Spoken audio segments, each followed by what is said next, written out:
3교시 시작하겠습니다. 자, 이제 여러분들이 이제 벌써 3교시째인데요.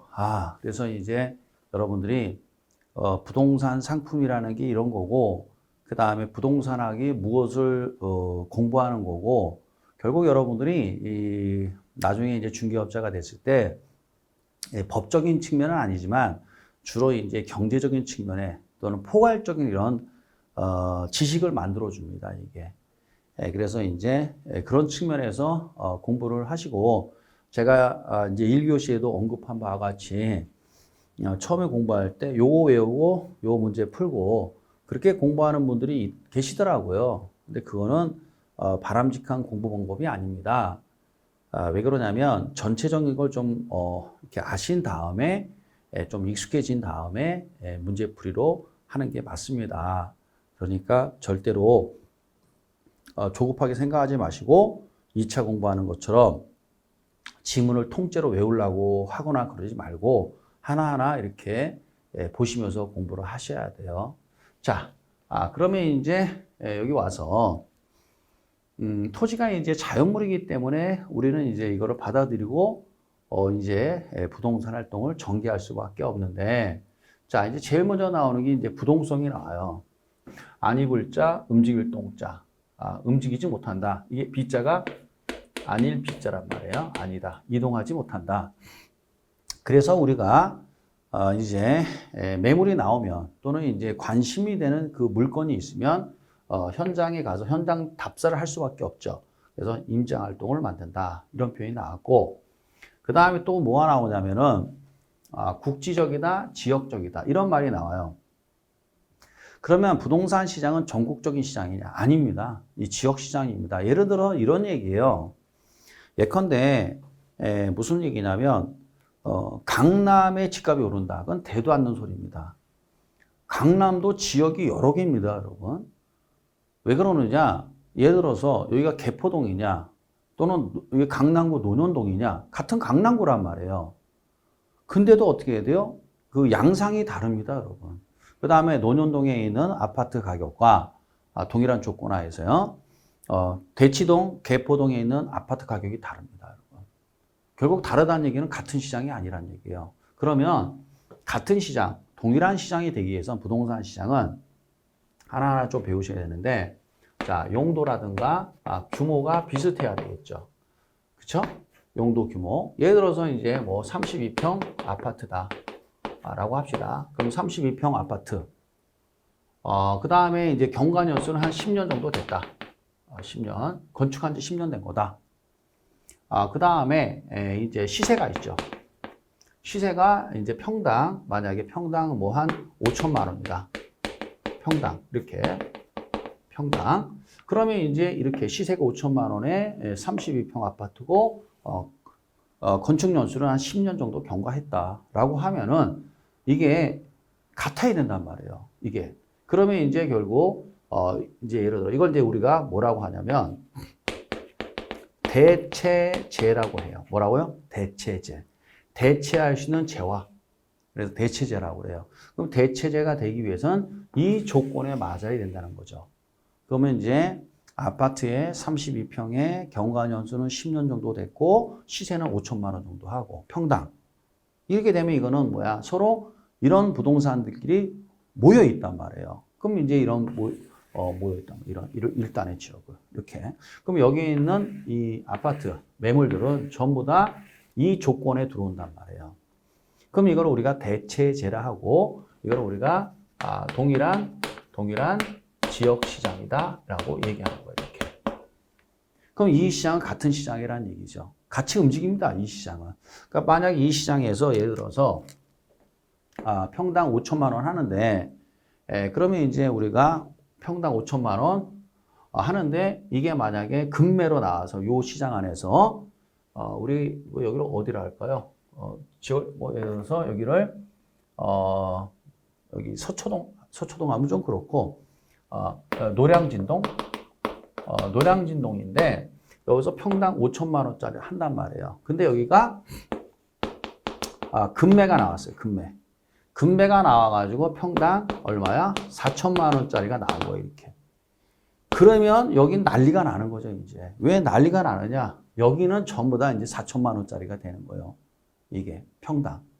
금매가 나와버리면은. 그런데 만약에 여기가 이제, 뭐 예를 들어서 한남동이라 합시다, 한남동. 한남동하고는 아무 상관없는 얘기죠, 이게. 다른 시장이 별개의 시장이니까. 그러면 금매 4천만 원짜리 나왔다. 그럼 이 시장은 뒤집어지는 거죠, 이제. 왜? 여기는 이제 평당 5천만 원이에요? 4천만 원이요? 4천만 원짜리가 되기 때문에 그렇습니다. 만약에 이 안에 있는 매물들이 많이 있을 거 아닙니까? 그 매물들을 만약에 5천만 원 주고 산다? 그건 바보죠. 사람들이 다 보고 있단 말이에요. 이렇게. 다 봅니다. 투자자들은 보고 있단 말이에요. 그럼 여기도 만약에 4천만 원짜리가 나오면 거기가 실거래가라 하죠. 이건 실거래가. 실거래가가 평당 4천만 원이 됐어요. 그럼 여기 다 4천만 원짜리 되는 겁니다. 이게. 그럼 여기 같은 시장이라는 얘기죠. 그래서 이제 이렇게 우리가 이렇게 지역적이다, 대체제다, 이런 표현을 제가 썼습니다. 그럼 용도, 규모, 그 다음에 건축 연수, 그 다음에 시세가 같아야 됩니다. 이런 게 다 같으면 이걸 대체제라 해요. 그래서 우리가 이렇게 부동산 시장은 지역 시장이 되는데 그 이유가 땅이 움직이지 않기 때문에 이렇게 끼리끼리 작동을 하는 겁니다. 자, 그 다음에 이제 두 번째 나온 게 인접성이라는 게 뭐냐면, 자, 이웃 인자에 접할 접자입니다. 그러니까 땅과 땅은 반드시 어떻게 해야 돼요? 이어져 있다는 얘기예요. 그래서 이걸 우리가 민법에서 또 배우는데 인지라고 배워요. 이웃 인자에 땅지자. 우리말로 하면 이걸 이웃토지라 하죠. 이웃토지. 그러니까 땅과 땅은 반드시 접해 있는 거예요. 그러면 이걸 인접성이라 하는데 인접성과 더불어 무슨 효과? 외부 효과가 나옵니다. 그럼 외부 효과가 이제 뭐가 나오냐? 정의 외부 효과가 있고 부의 외부 효과가 있는데 부의 외부 효과가 발생하면은 경제적 감가가 발생해요. 한마디로 땅값이 떨어집니다. 그렇기 때문에 무슨 분석을 해야 된다? 지역 분석을 해야 된다. 이제 이 말이 무슨 말이냐? 이제 보겠어요. 별거 아닙니다. 자, 무슨 말이냐면, 자, 이제 여기 같은 동일한 지역 시장인데, 도로가 이렇게 있습니다. 그럼 여기 많은 이제 그 대체제들이 쭉 모여 있겠죠. 뭐 30평 아파트에 평당 5천만 원짜리 쭉 이렇게 펼쳐져 있겠죠. 그런데 여기에 만약에 잘 보십시오. 여기에 뭐가 들어오냐면은 예를 들어서 여기 전철역이 딱 개통이 된 거예요. 그럼 이 전철역이 개통이 돼 버리면 어떻게 됩니까? 이 전철역 때문에 이 지역의 전체적인 시세가 다 올라간단 말이에요. 이 시세가 전철역 개통 이것 때문에. 그러면 이 아파트만 그런 게 아니라 이 지역 전체가 다 올라갑니다. 그렇죠? 그러면 이 전철역이 이 지역의 시세를 끌어올립니다. 이렇게. 끌어올리죠? 그럼 이 전철역은 뭐라 그래요? 이걸 외부 요인이라고 해요. 뭐라 한다? 외부 요인 또는 이거를 지역 요인이라고 해요. 같은 말입니다. 그러면 이 외부 요인, 지역 요인이 이 일단의 지역의 시세를 다 끌어올린단 말이에요. 이걸 우리가 뭐라 그래요? 외부 요인이 주변의 시세를 끌어올렸다. 그렇죠? 땅값을 올렸다. 그래서 이걸 뭐라 그래요? 정의 외부 효과라고 해요. 정의 외부 효과. 이 현상이 나타나는 이유가 뭐냐면 땅이 못 움직이고 땅과 땅은 붙어 있기 때문에 그래요. 그래서 땅값을 분석할 때는 어떻게 돼요? 이 지역 요인 또는 외부 요인이 어떻게 배치되고 그 다음에 이런 것들이 앞으로 이제 배치가 될 거냐 말 거냐 이런 게 굉장히 중요한 관건이 되는 겁니다. 그래서 뭐가 있냐면 이놈은 GTX 때문에 이게 수도권 지금 그런데 GTX 어떻게 우리 동네 들어와라 그런 얘기 아니에요. 자꾸만 GTX 들어와라. 그다음 KTX 이거 들어와야 된다. 이거 난리 치는 거 아니에요. 그 이유가 뭐예요? GTX역이나 KTX역이 개설이 되게 되면 땅값을 다 끌어올리기 때문에 그렇습니다. 이런 거를 뭐라고 그래요? 우리가 정의 외부 효과라 합니다. 이 이유가 발생한 이유가 바로 부동성과 인접성 때문에 그렇고 그래서 그러면 이 외부 요인을 분석을 해야 되겠죠? 그걸 무슨 분석이라고 그래요? 우리가 지역 분석이라고 그래요. 이거 비슷한 말이 상권 분석이라는 거예요. 그래서 상권 분석, 지역 분석을 해야 되는 이유가 이 외부 효과 때문에 그렇습니다. 이게. 그러니까 따라서 이 부동산 이거 굉장히 중요한 내용입니다. 이게. 여러분들 신문 보시면 이제 어떻게 해야 돼요? 뭐, 지역마다, 지자체마다 이거 갖고 막 난리를 치는 거 아닙니까? 이거 가지고. 그렇죠? 네. 그래서 이제 됐습니다. 그 다음 이번에는 이제 부의 외부 효과라는 게 뭐냐?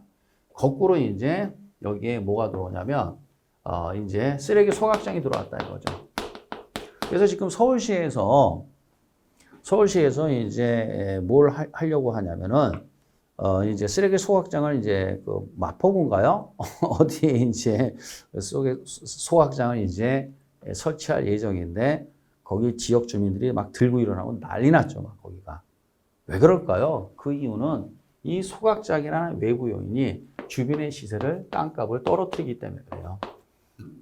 그쵸? 이거는 뭐야? 부의 외부 효과라고 그래요. 이 부의 외부 효과를 우리가 뭐라 하느냐? 경제적 감가다라고 이렇게 유식하게 표현하는 겁니다. 그러면 땅은 경제적 감가가 발생해요. 그 원인이 뭡니까? 바로 이 외부 요인이에요. 그러니까 따라서 이 땅값이라는 것은 외부 요인에 의해서 오를 수도 있고 내릴 수도 있다는 거예요. 이게 중요한 말이에요. 그래서 부동산은 이 부동산 가격에 여러 가지가 이제 영향을 미치는데 그 중에 하나가 바로 외부 요인, 지역 요인이에요. 그래서 뭐가 있냐면은 이제 뭐 전철역, KTX, 그 다음에 또 뭐가 있냐면 대학병원, 종합병원 이런 것들, 그 다음에 대학, 그 다음에 종합대학 얘기하는 거죠. 그 다음에 공사.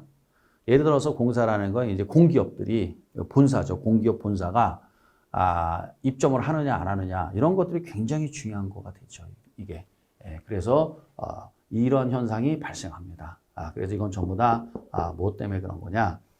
부동성 때문에 그런 겁니다. 그래서 우리가 물건을 분석하고 가격을 분석할 때 지역 분석, 상권 분석은 필수가 되는 겁니다. 이런 거기 때문에. 자, 됐습니다. 자, 그랬고요. 그 다음에 이제 자, 두 번째 나오는 게 뭐냐면은 이제 두 번째 나오는 게 바로 이겁니다. 영속성입니다. 영속성. 이 영속성이라는 게 뭐냐? 이제 이런 얘기입니다. 쉽게 말하면 영원하다. 속성이 영원하다. 이런 얘기고 비소모성, 소모되지 않는다. 그런 얘기예요. 그러니까 따라서 이게 무슨 말이냐? 이런 얘기예요. 자, 보겠습니다. 토지가 있고 그 건물이 이렇게 있단 말이에요. 이 건축물. 이 건축물은 노후화가 일어납니다. 이거 나중에 저절로 붕괴됩니다. 이게 저절로 무너져 내려요. 이게 결국 철거하죠, 이거를. 그리고 철거를 하는데 결국 뭐예요? 건축물은 계속해서 뭐가 일어나요? 이제 소모, 그 다음에 마모, 훼손이 일어나요. 이걸 사용을 하다 보면 당연히 이제 어떻게 돼요? 아주 쉽게 얘기하면 이런 얘기죠. 도배장판 새로 해줘야 되는 거 아닙니까? 그 다음에 어떻게 방수공사 새로 해줘야 되는 거고 샤시 바꿔야 되는 거고 그 다음에 배관도 오래되면 어떻게 누수가 일어나요. 이걸 뭐라 그래요? 소모, 마모, 훼손이 일어나요. 그럼 당연히 이거 일어나면 어떻게 돼요? 이걸 일어나면 가격이 상승할까요? 하락할까요? 하락하죠. 이게. 그럼 이 가격이 하락하는 거 우리가 뭐라 그래요? 이거를 유식하게 물리적 감가라고 해요. 물리적 감가. 그러니까 따라서 건축물은 무조건 뭐가 발생하는 거예요? 물리적 감가가 발생을 하는 겁니다.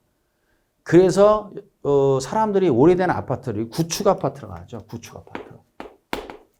이 구축 아파트. 이거 안 좋아하죠. 왜 안 좋아하느냐? 거기 가면 도배장판이 문제가 아니고 제일 문제가 되는 게 뭐예요? 주차장하고 그다음에 누수입니다. 벌써 30년 지났다. 100% 누수 일어난다고 보면 돼요. 그럼 누수 일어나면 누수를 잡아야 돼요, 여러분. 그러면 방바닥 다 뜯어내고 공사비가 2, 3천만 원 확확 들어갑니다. 이게. 그렇다고 해서 또 위층에서 또 누수 일어나면 이게 제가 또 힘든 거죠. 그렇기 때문에 구축을 그래서 싫어하는 거예요. 그 이유가 뭐예요? 소모, 마모, 훼손 일어나서 가격이 떨어진단 말이에요. 이걸 뭐라 그래요? 요거 물리적 감가다. 이렇게 알고 계시면 돼요. 그러면 지문에 소모, 마모, 훼손 이런 거 나오면 물리적 감가구나. 이렇게 빨리 알아들어야 돼요. 이렇게. 자, 그러면 이제 알겠다 이거죠. 자, 이게 이제 건축물이라는 경우엔 그렇다는 얘기야. 그런데 여기 자, 우리는 지금 토지잖아요. 토지는 건축물과는 다르죠. 토지는 어떻게 해야 돼요? 아무리 사용을 해도 물리적 감가가 발생하지 않아요. 이게. 그래서 이걸 뭐라 그래요? 비소모성이라는 거예요. 그러니까 따라서 토지는 어떻게 해야 돼요? 물리적 감가가 발생하지 않는단 말이에요. 토지는 어떻게 해요? 물리적 감가가 발생하지 않는다. 이걸 비소모성, 영속성이라고 그래요. 그러니까 따라서 이제 중요한 건 뭐예요? 건물이 아니라 땅이 되는 거예요. 그러니까 사람들은 제일 주원하는 건 건물은 이렇게 되는 거죠. 쉽게 말하면은 이제 예를 들어서 아파트가 너무 좋아. 실내가 뭐 인테리어가 어쩌고 막 그러잖아요. 그거는 이제 일반인들 얘기예요. 일반인들. 그리고 부동산 전문가는 어차피 건물 그 구닥다리 된 거 보지도 않습니다. 뭐 어차피 다 그런 건데 뭐 중요한 건 뭐야? 땅을 보는 거예요. 그 땅이 상대적으로 어떻게 해야 돼요? 재개발, 재건축 또는 뭐야? 가격 상승이 될까 안 될까요? 이렇게 본단 말이에요. 그거 볼 때는 건물 보는 게 아니라 뭘 보는 거예요? 이거 보고 얘기하는 겁니다. 어차피 건물은 철거할 겁니다. 재개발, 재건축하고 철거할 거고 그럴 거예요. 중요한 건 땅이에요. 땅이 앞으로 재개발, 재건축이 서울에서 이제 재개발, 재건축이 이제 정비 사업이라 하는데 이거를 도시 정비 사업이라고 해요.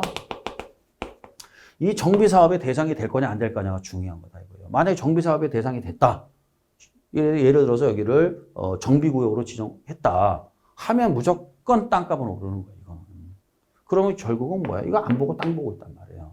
왜요? 땅은 나무니까. 그래서 땅이 중요하다는 얘기예요. 이 물건을 분석할 때. 그래서 이유는 뭐야? 비소모성, 영속성 때문에 중요한 건 건물이 아니라 땅이다. 그 얘기입니다. 자, 그 다음 또 하나가 뭐냐면 토지가 수명이 무한대라는 얘기죠. 그렇죠? 이거를 우리가 통칭해서 뭐라 그래요? 영속성이다. 이렇게 얘기합니다. 그래서 이제 어떻게 해야 돼요? 땅이 아주 좋은 매력이 있죠. 그래서 동서고금을 막론하고 그래서 이 땅에 대해서는 이렇게 뭐요? 사람들이 굉장히 관심이 많은 겁니다. 이게 이제 특히 영속성과 부중성 때문에 그렇습니다.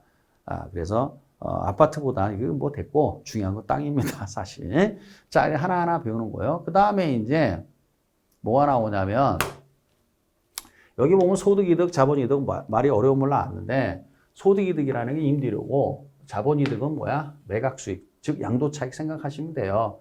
그래서 이제 부동산은 어떻게 수명이 길죠? 영속성, 토지 같은 경우에는 그래서 장기 길게 보고 오랜 기간 동안의 임대 수익과 오랜 기간 동안의 양도차익이 나온다. 왜? 수명이 짧아서 길어서 길기 때문에 그렇다. 이렇게 알고 계시면 되겠고 그 다음에 이제 4번 현재 토지 이용 결정 시 장기적 배려. 그러니까 장기적 배려라는 게 뭐냐면 심사숙고해라 그런 뜻이에요. 즉흥적으로 판단하지 말고 길게 보고 판단해라 그런 뜻이에요. 왜 그러냐? 수명이 길기 때문에 그래요. 자, 이제 예를 들어서 이런 얘기예요. 장기적 배려라는 게 심사숙고인데 결정을 할 때 쉽게 말해서 무슨 말이냐면 예를 들어서 이런 얘기예요.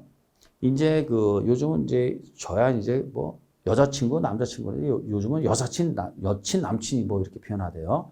자, 그러면 이제 뭐 여친이든 남친이 뭐 결혼을 전제로 하지 않았다 이거예요. 그럼 뭐 이것저것 볼 게 뭐 있습니까? 그냥 좋으면 좋은 거고 뭐 싫으면 싫은 거고 뭐 그런 거지. 그런데 만약에 예를 들어서 결혼을 전제로 한다.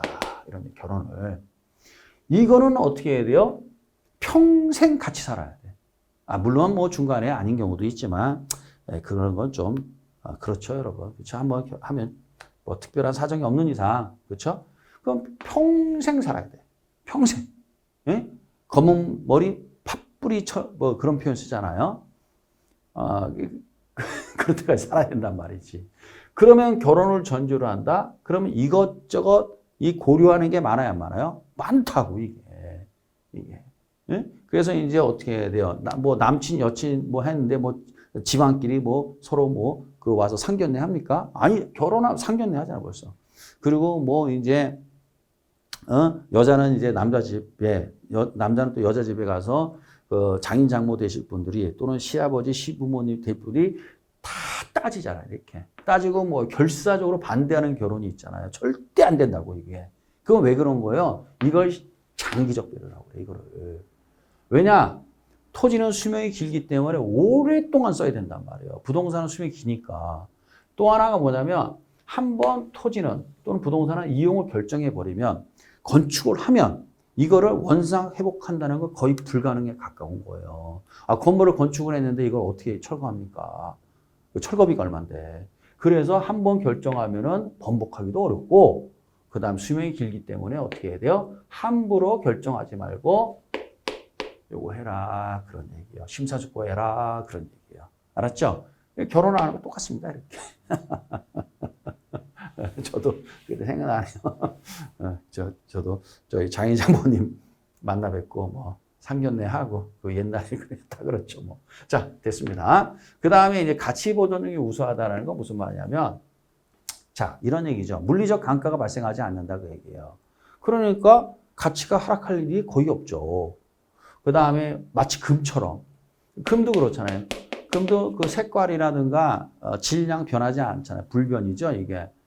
그러니까 금도 어떻게 해야 돼요? 누런 게 뭐 변함이 없잖아요, 그게. 그쵸? 그래서 이제 금, 비슷해요. 가치 보존력이 우수하다. 그리고 토지는 물리적 감가가 발생하지 않기 때문에 가치 보존력이 우수하다.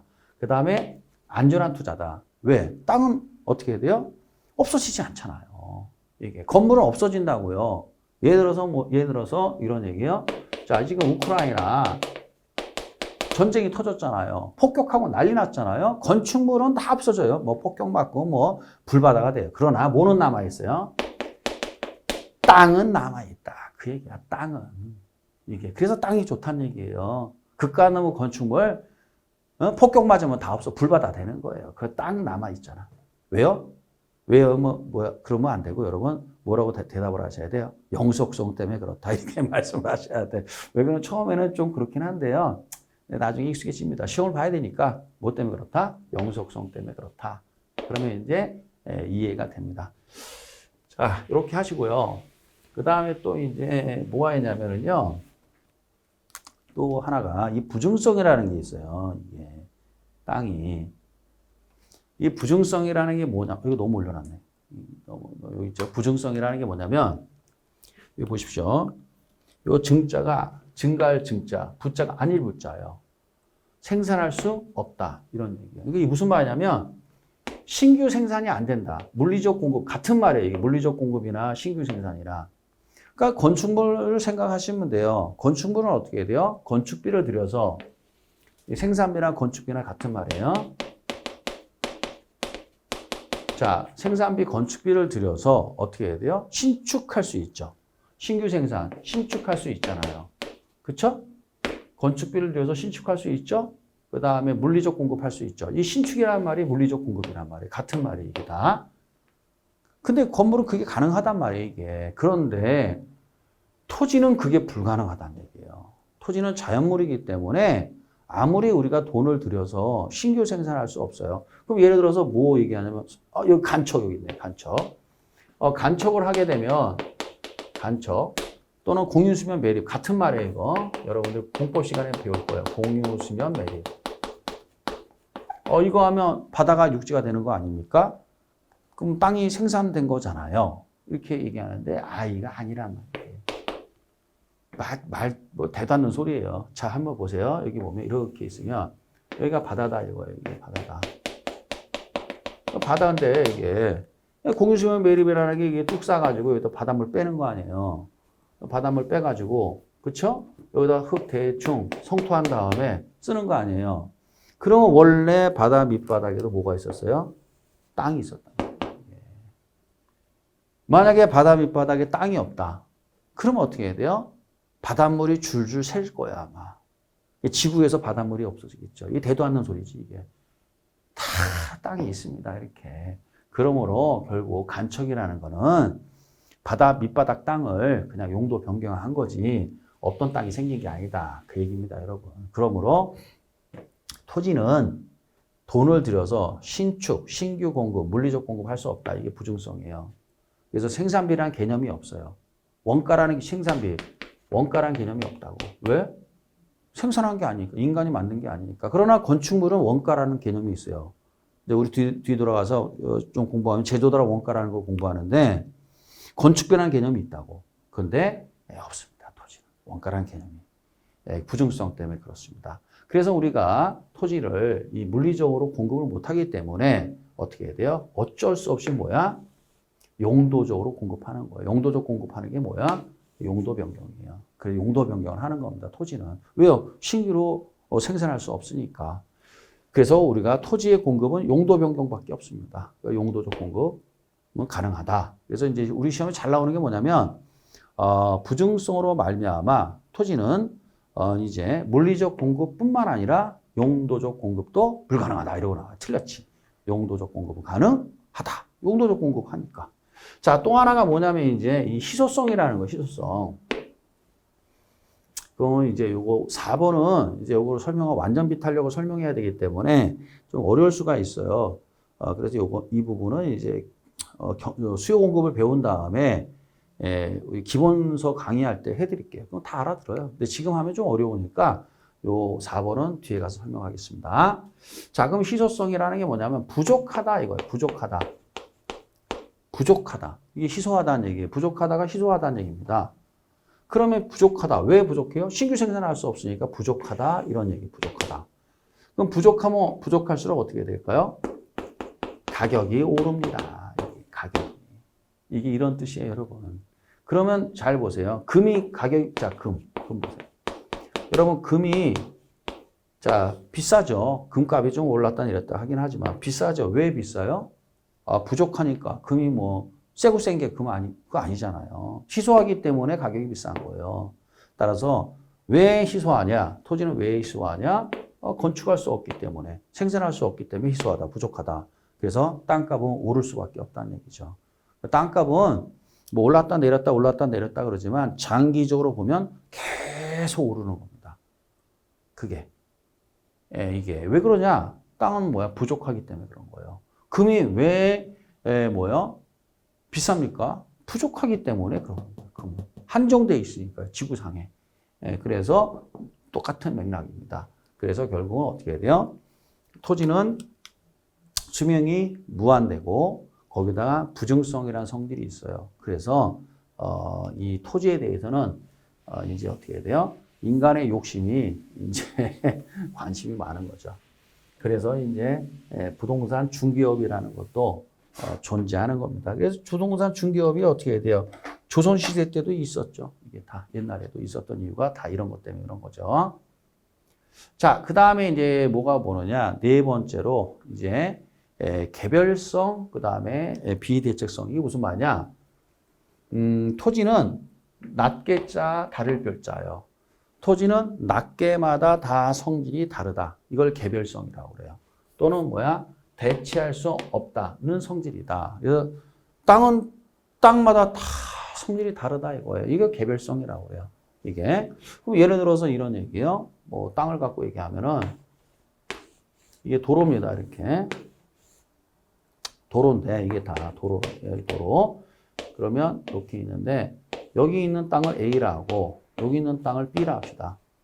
그러면 이제 서로 붙어 있잖아요. 이렇게 인접지란 말이에요. 붙어 있지만은 여기 땅값하고 여기 땅값이 같을까요? 다를까요? 다릅니다. 이게. A는 이걸 각지라고 그래요. 각지. 그래서 각지라 해서 영어로 하면 코노라트라고 그래요. 코노라트. 만약에 이게 상업용지다. 그러면 A라는 땅은 두 면이 도로와 접했어요. 두 면이. 이렇게. 두 면이 접했죠? 이 두 면이 도로와 접한 땅을 우리가 실무에서는 뭐라고 그래요? 각지라고 그래요. 각지. 그러면 어떻게 해요? 말이 필요 없습니다. 땅값은 비쌉니다. 이거는. 왜? 도로를 두 면과 접했기 때문에 그래요. 그러면 어떻게 해야 돼요? 이건 평가액이 높게 나옵니다. 평가액이. 근데 B라는 땅은 접한 게 요거밖에 없죠. 이렇게. 그렇죠? 그러니까 땅값이 싼 거예요. 이게. 같이 붙어 있지만. 그 다음에 땅의 모양도 다 제각각이란 말이에요. 이게. 요거는 지금 제가 반듯하게 그렸지만 땅의 모양이 예를 들어서 도로가 이렇게 있으면 자, 요 A 땅은 반듯하게 이렇게 생겼단 말이에요. 근데 B라는 땅은 이렇게 생길 수도 있단 말이에요. 이렇게. 생긴 모양이. 그럼 이거를 이제 우리가 지형이다. 이렇게 지형이다 그래요. 지형. 땅의 형태. 이런 건데, 지형. 씁니다. 전문 용어로. 여러분들 이거는 이제 하나하나 배우셔야 되는 거예요. 이 용어를 씁니다. 실무 나가면. 토지의 지형 또는 지형. 이걸 쓴단 말이죠. 그러면 이거는, 이걸 우리가 이제 이 사각형 아주 건축하기가 좋잖아요. 근데 이건 어떻게 해야 돼요? 지랄 같죠, 이게. 그러면 어떻게 해야 돼요? 당연히 B가 땅값이 싼 겁니다. 이게 같은 조건인데도. 보세요. 여기는 이만큼 도로와 많이 접했죠. 얘는 요만큼밖에 접하지 않았잖아요. 이렇게. 그죠? 요만큼밖에 안 했잖아요. 그래서 다 땅마다 이렇게 다르단 말이에요. 그래서 우리가, 이제 만약에 이게, 여기가 서초동, 이게 지번 100이고, 이게 100의 1이다. 라고 하면은, 우리가 현장에 나가서 직접 다 확인한단 말이에요. 이렇게. 도로가 이제 이게 무슨 도로냐. 나중에 더 심화학습할 때 하겠지만 이게, 세로냐, 세로냐, 소로냐, 중로냐, 광대로냐. 뒤에 가서 하겠습니다. 도로 폭이 몇 메타냐 이 소리거든요. 그러면 이것이 또 이제 세로면은 또, 뭐가 있냐면은, 자동차 통행이 가능하냐, 불가능하냐, 이렇게 나눈단 말이에요. 이게 감정평가상. 그럼 이 도로가 어떤 조건을 갖췄냐에 따라서 어떻게 해야 돼요? 땅값이 확 달라지는 겁니다, 여러분. 그렇기 때문에, 우리가 땅마다 다 이렇게, 다 가격이 다를 수밖에 없다. 그걸 우리가 개별성 또는 비대체성이다. 땅은 똑같은 건 없습니다. 그래서. 자, 그래서 이제 됐고. 그래서 이제 이렇게. 그래서, 자, 물리적인 관점에서 토지는 대체재가 존재하지 않는다. 다시 말하면 똑같은 게 없다. 그 얘기입니다. 그래서 2번, 물건마다 각각의 가격이 결정되므로 다 설명했어요. 일물일가의 법칙이라는 게 뭐냐면, 일물, 하나의 물건에는 일가, 가격이 하나밖에 없다. 이런 뜻이에요. 예를 들어서, 브라보콘. 아직도 있죠. 브라보콘이 만약에 1,000원이다. 얼마인지 모르겠는데, 무조건 브라보콘은 1,000원이잖아. 이렇게. 일물일가. 근데 이제 토지는, 물건마다 가격이 다 다르죠. 그래서 평당 가격이 다 다릅니다. 왜? 도로 조건이라든가 지형 또는 용도 지역, 또는 방향, 또는 어떤 지세, 그 다음에 이 집안이 어떠냐, 이것도 다릅니다, 이게. 그래서 이제 이런 것이 다 다르기 때문에, 개별성 때문에, 그래서 일물일가의 법칙이라는 걸 적용할 수가 없는 거죠. 그래서 우리가 개별 분석의 근거가 된다, 그래요. 그래서 개별 분석 중요한 말이에요. 그래서 물건마다 다 분석하는 거예요, 물건마다. 왜? 물건마다 다 가격이 다 제각각이니까 개별 분석을 해야 되는 거죠. 그 다음에 개별성은 토지뿐만 아니라 어디에도 적용돼요? 건물에도 적용됩니다. 쉽게 얘기하면 이런 얘기예요. 여기가 이제 우리 스튜디오인데, 이게 이제 몇 층 건물인지 모르겠는데, 만약에 1층의 임대료와 같은 건물이라 할지라도, 예를 들어서 2층, 3층의 임대료가 같을까요? 다를까요? 다릅니다, 여러분. 그럼 임대료가 제일 비싼 데가 어디입니까? 1층입니다. 볼 것도 없습니다, 여러분. 1층이 제일 임대료가 비쌉니다. 그 다음에 이제 2층 좀 더 1층보다 싸고, 3층으로 올라가기 시작하면 이제 급격히 떨어집니다, 여러분. 그 이유는 뭐예요? 다 다르다는 얘기죠. 그래서 이 건물도 개별성이 적용된다. 그런 얘기예요. 따라서 이제 결국은 우리가 좀, 이걸 봤는데, 참 이제 만약에 이제 주식을 하시던 분이라면은, 주식, 부동산이 이렇게 많이 다르구나. 많이 다릅니다, 이게. 그거를 이제 인지하게 되는 거고, 그 다음에 이제 시험 공부하면서 이제 하나씩 이제 부동산을 이제 이해하게 되는 겁니다. 자, 그 다음에 이제 뭐가 나오냐. 이번에는 이제 토지의 인문적 특성이라는 건데요. 그 토지의 인문적 특성이라는 게 뭐냐. 인문. 사람 인자요. 그럴 문자. 땅에다가 사람이 부여한 성질이다. 그 얘기예요. 근데 사람의 마음은 변해야 안 변해요? 변합니다. 그래서 이거는 가변이다. 이렇게 가변. 변하는 게 가능하다. 이런 뜻이죠. 사람은 마음이 변합니다, 여러분. 이게. 그렇잖아요? 그래서 화장실 들어갈 때하고 나올 때 다르고, 돈 빌릴 때하고 돈 갚을 때가 다르잖아요, 이게. 그렇잖아요. 돈 빌릴 때, 필요 없어요. 갚을 때는 막, 너무 지. 그렇잖아요? 예? 이게 사람의 마음을 이렇게 간사하단 말이에요. 저도 인간인데, 그렇죠? 자, 그래서 어찌됐건 간에 가변이다. 불변이 틀린 겁니다. 자연적 특성이 불변인 거지. 그래서 제일 먼저 나온 게 용도가 다양하다는 얘기예요. 이게 무슨 말이냐? 이거는 이제 이거 얘기하면 돼요. 자, 점포 갖고 얘기하면 딱 됩니다. 여기가 점포가 이렇게 있다 이거죠. 점포가. 그럼 이 점포는 말이에요. 법 테두리 내에서 얼마든지 용도는 다양한 겁니다. 자, 이 점포를 가지고 편의점을 쓸 수도 있고, 커피 전문점을 쓸 수도 있고, 그 다음에 뭐요? 돼지갈비집을 쓸 수도 있고, 그만해도 되죠? 다양하게 있다. 이 용도의 다양성이에요. 예. 그런데, 그러니까 용도가 이렇게 다양하니까 얼마든지 용도 변경이 가능하죠. 그래서 이제 갈비집을 했는데 망했다. 그럼 용도 변경해야 되는 거죠. 소갈비를 했다. 망했다. 아, 그럼 쭈꾸미로 했다. 또 망했다. 그래서 뭐로 했냐? 칼국수집을 했다. 그랬더니 돈이 되더라. 뭐 이런 거죠. 이 용도 얼마든지 변경이 되고, 그 다음에 이제 용도적 공급이라는 게 뭐냐면 이런 얘기죠. 용도가 토지가 용도가 다양하기 때문에 어떻게 해야 돼요? 얼마든지 이제 임야를 택지로 공급할 수 있잖아요. 전답을 어떻게 해요? 공장 부지로 어떻게 제공할 수 있단 말이죠. 이걸 용도적 공급이라고 해요. 용도가 다양하니까. 근데 관건은 이제 뭐냐면 요거잖아요. 최유효 요거잖아요. 해드릴게요. 점포가 이렇게 있는데, 자, 커피 전문점이 있을 수도 있고, 그 다음에 순댓국집이 순댓국이죠. 순댓국집이 있을 수도 있고, 그 다음에 편의점이 있을 수도 있고, 그렇지 않습니까? 그 용도가 이렇게 다양하다 이거죠. 근데 그 중에서도 가장 돈 되는 게 있어요, 없어요? 있단 말이죠. 그걸 이제 누가 결정하는 거냐면, 이거는 아까 언급한 바와 같이 건물주가 결정하는 게 아니라 세입자가 결정하는 겁니다. 그랬더니 커피 전문점 망해서 나갔어요. 왜? 임대료를 못 내니까 뭐 어떻게 나간 거죠. 보증금 다 까먹고. 순댓국 쭉 들어왔는데 망하고 나갔어요. 그런데 편의점에 들어오더니 안 망하고 버티더라 이거예요. 그러면 어떻게 돼요? 편의점 장사해서 돈 벌어서 임대료 내고 지도 어느 정도 수익을 챙긴다는 거 아닙니까? 그렇죠? 그러니까 돈이 되니까 하지 돈이 안 되면 하겠습니까? 지가 땅 파서 장사하는 거 아닌데. 그러면 결국 어떻게? 요게 돈이 된다는 얘기 아니에요, 이게. 요 점포에는, 요 부지는 요게 돈이 된다는 거죠. 돈이 되는 걸 우리가 뭐라고 그래요? 최유효 이용이라고 그래요. 그러니까 요거를 뭐라 한다고요? 최유효. 이건 최유효 이용은 누가 결정하는 거예요?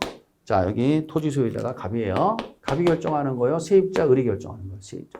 그러니까 이 부동산 소유자는 세입자를 잘 만나야 되는 거예요. 이게 이치가.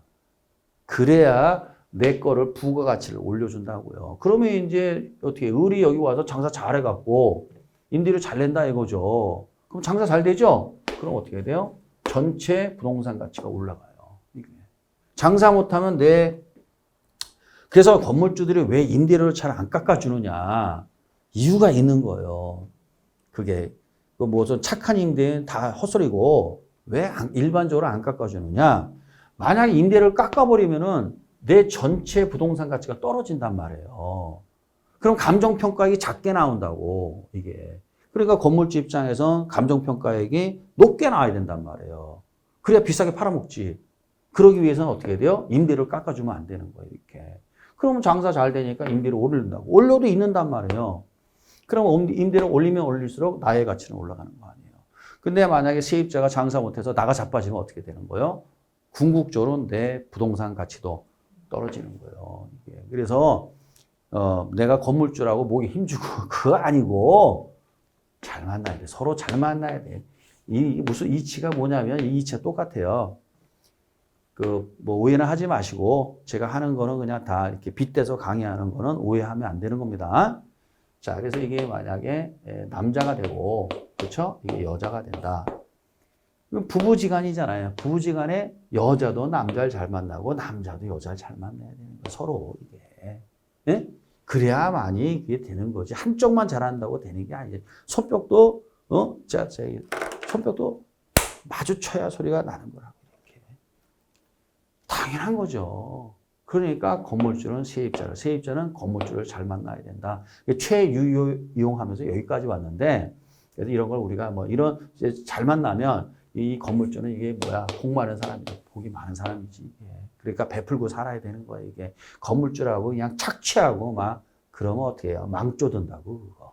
자, 그래서 이제 혹시 수업을 듣는 분 중에서 건물주가 계시면은 이렇게 복된 마음을 가지고 여유를 가지고 좋은 세입자를 만나려고 노력을 하시면 되는 겁니다. 이렇게 아시겠어요? 결국 이렇게 용도가 다양하기 때문에 이 최유효용이 이렇게 나오는 겁니다.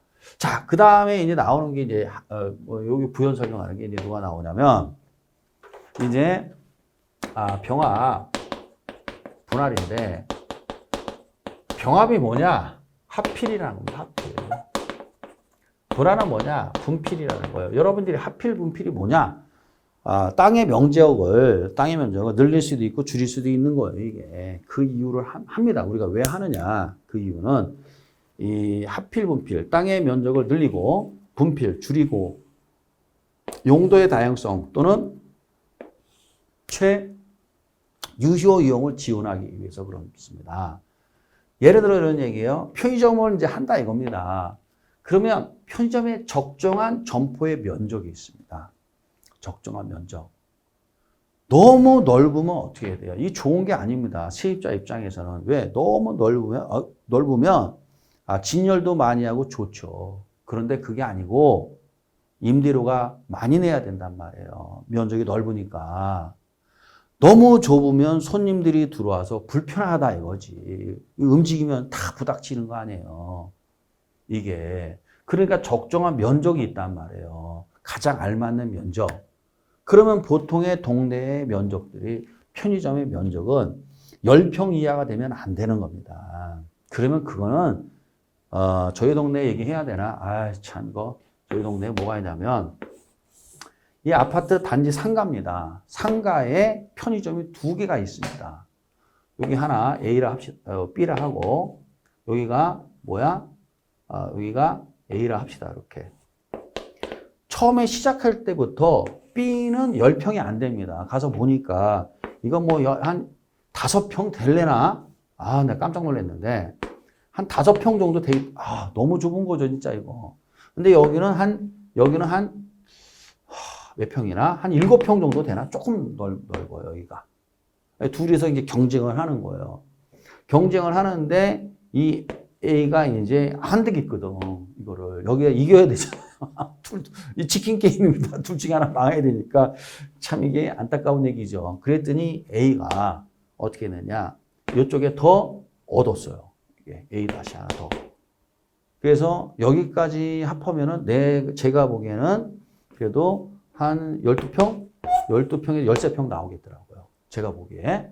그러면 이만큼을 더 하필했잖아요, 이렇게. 그러니까 아무래도 진열을 많이 하잖아요. 여기 이기는 거죠. 여기 갈 때마다 민망해서 여기 들어가질 못하겠어요. 여기 그냥 장사 안 되니까 막 이러고 계시고, 여기는 장사가 잘 되죠, 여기가.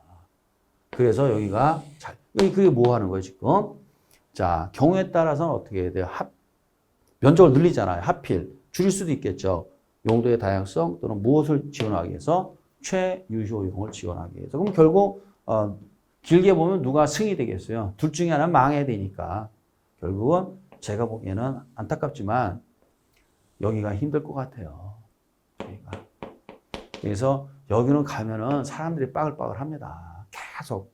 여기 24시간 돌려요. 24시간. 여기는 밤 한 10시만 되면 문 닫아요. 제가 잘 알죠. 강사들이 밤 늦게 집에 들어가거든요. 야간반 수업하면. 그러면 여기는 여기서 뭐 좀 사갖고 들어가거든요. 제가. 그 여기서 바글바글해요. 줄 서서 기다리고 막. 여기는 안 돼요. 안타깝죠, 여러분. 그래서 이 뭐든지 장사를 하려면 적정한 면적을 갖춰야 되는 거예요. 그게 바로 뭐야? 병합분할이에요. 그래서 합필 또는 분필을 통해서 어떻게 해야 돼요? 용도의 다양성 또는 최유효용을 지원해서 궁극적으로 우리는 어디로 가야 되는 거냐? 여기로 가야 된다. 그럼 일로 가게 되면 어떻게 해야 돼요? 자, 일로 가게 되면 값도 좋고 을도 좋고 그 다음에 전체 부동산 가치가 상승해도 좋고 누이 좋고 매부 좋고 일로 가자. 뭘 통해서? 부동산을 통해서.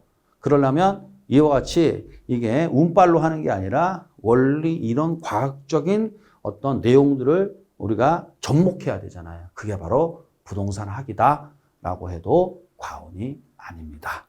자, 해서 여기까지 해가지고요. 조금 됐고 잠시 쉬었다가 또 이어서 진도 나가도록 하겠습니다.